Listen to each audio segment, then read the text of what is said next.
What is a desktop tripod and why would you buy one?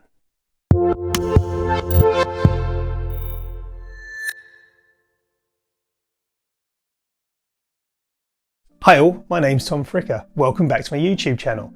Now, when I started planning out my YouTube studio, aka my basement, I spent a lot of time thinking about the various camera placements I'd use around the room.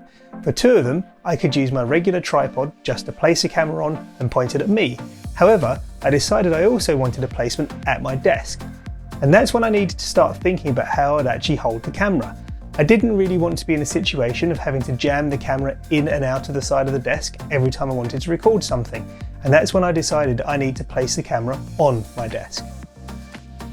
I thought I had the perfect little tripod for the job, a little Manfrotto Pixie Mini tripod. However, it really struggled with the weight of my camera with the lens attached. When pointed up at the angle I needed, it slowly dropped the lens towards the desk, and it was completely unusable, unless I was going for that sinking ship look. So it was back to the drawing board. After some digging around on the internet, I was introduced to the world of desktop tripods, which are essentially fully functioning tripods, just a little shorter.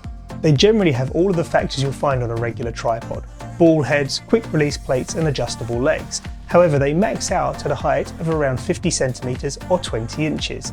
The key thing about them though is they are incredibly strong. Not only from the perspective of the fact they can hold a lot of weight, but also they provide a solid and sturdy base. So let's go and take a look at the one I bought. This is a Neewer M225+CK30 tabletop tripod. Its name would suggest that it's actually a composite of two different products. However, having taken a look online, I can't actually find them sold separately anywhere. Anyway, let's take a look at the tripod starting at the top here. As you can see, it uses an Arca Swiss style plate to mount your camera. And that's brilliant because they are very commonly used across many different types of tripod brand. Meaning I can put my camera on here using the plate and take the camera straight off and mount it on another tripod with no problems at all. For instance, both this tripod and my full size one use exactly the same type of plate. So if I'm using this one and need to switch quickly, I can just pop my camera off, screw it into the other tripod and I'm ready to go. Also, something else that really pleased me is the fact that the screw, which is used to actually mount the plate to your camera, has a little key fob on it, meaning that you can just use that to actually tighten it up. You're not left looking around for a knife or a coin or something to try and put the plate on. You can just use the fob and off you go. Moving down the tripod, next we have the ball head. Now, something that's slightly different with this tripod to others that I've seen is the fact that it only has a single locking mechanism to control both the rotation of the head as well as the actual ball itself. Others have two, one for each motion. That is a slightly limiting factor for this little tripod. It really means you can't use it for panning shots, because if you need to unlock this to actually rotate the head, it'll also loosen the ball, meaning that your camera will be free to wobble around. However, I don't see that as much of a limiting factor for this tripod. Really, its use case is not for complex video shoots, it's really something more that's going to be static, so not so much of a concern for me. Another handy little feature on the side here is a bubble level, which is really useful if you're trying to make sure that your camera is level, especially when taking portrait with the camera mounted on the side. Moving further down, we have the centre column of the tripod, and that really serves two purposes.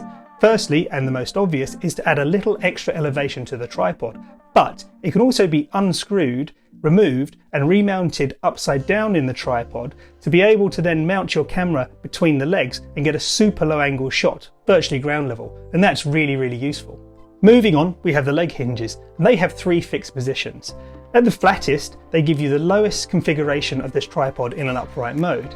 When set up like that, the tripod height is around 13.5 centimeters or 5 inches.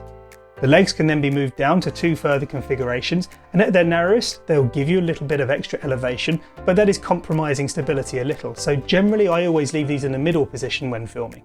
The legs themselves are formed of 5 metal sections and are unlocked and extended with a twist mechanism.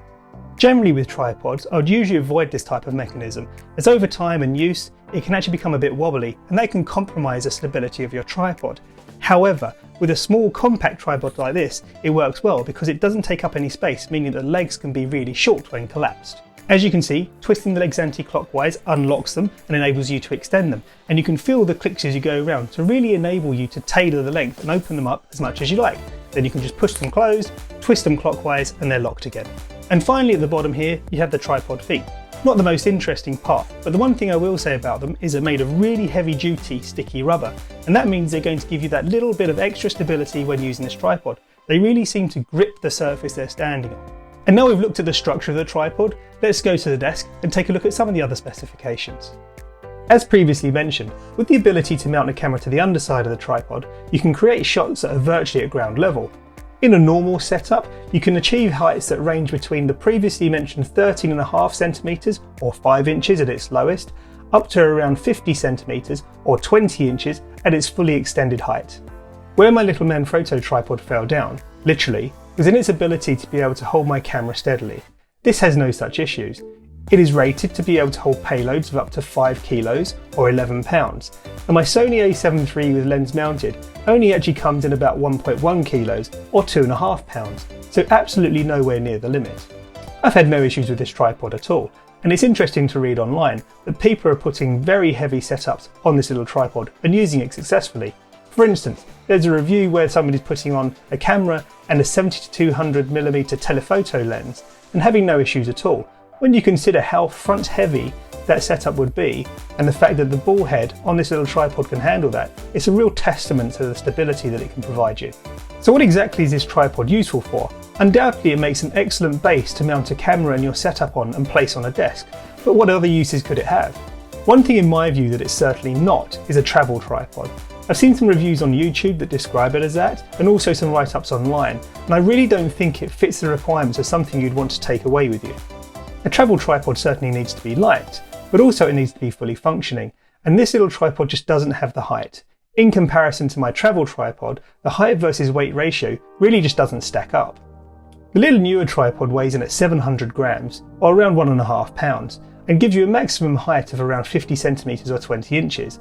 That gives it a height to weight ratio of, I was never good at maths, 13.94. Meaning that for every centimetre of height, you're carrying 13.94 grams of weight. Compare that to my travel tripod, which comes in at 1.1 kilos and 2.5 pounds and gives you a maximum height of just over 1.5 metres. That, when you look at the ratio, actually means you're carrying 0.74 grams per centimetre of height that you can achieve. Now that's essentially a meaningless number that I've just completely made up. However, you get my point. For the weight you'd be carrying with this little Neewer tripod, it's extremely compromised. You're far better with a dedicated travel tripod, which can give you the heights you may need. You don't want to be travelling across the world on your adventures just to get there and realise you can't get the shots you want because you just can't get the height. But in other ways, the weight of this little tripod are to its advantage. With everything mounted on it, it's actually quite heavy, and that's one of the key factors to the stability that it can provide you. The one thing it might be good for is a workout.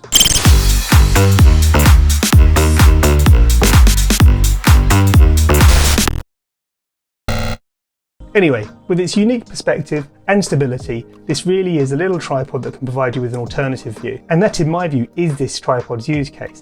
The unique perspective it can provide. It doesn't have the height of other tripods. It's not useful to travel with, particularly unless you're taking it alongside a full-size one. But it can go virtually down to the ground. You can create shots that you cannot with any other type of tripod. And that is where it really is useful. The tripod fits perfectly here on my desk, and if you have a situation where you need to create a low angle view or squeeze a camera setup into a small space, then I really think this should be a consideration for you. Looking at cost, the one thing that's true to say is this little Neewer tripod is not cheap. Looking on Amazon here in the UK, you can pick one up for around £58 new, and in the US they're around $51. Smaller and cheaper tripods are definitely available. However, having done a significant amount of research, I've really struggled to find anything that stacks up to the specifications of this little Neewer tripod, especially when it comes to payload.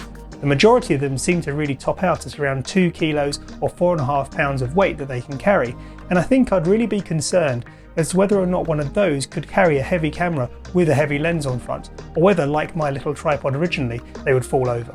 Joby make the very popular GorillaPod range, the ones with the bendy legs that can be attached to all sorts of things like railings and trees, and they really go above and beyond what this tripod could do. However, they could theoretically fulfill what I use it for.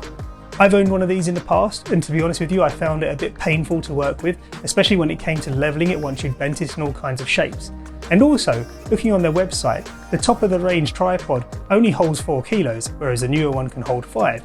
And that one costs £160, so significantly more expensive than the Neewer. So in summary, whether or not this tripod is something for you really depends on your use case. If you need a tripod that you can squeeze into tight spaces, or to give you those alternative low level angles of view, then this could be for you.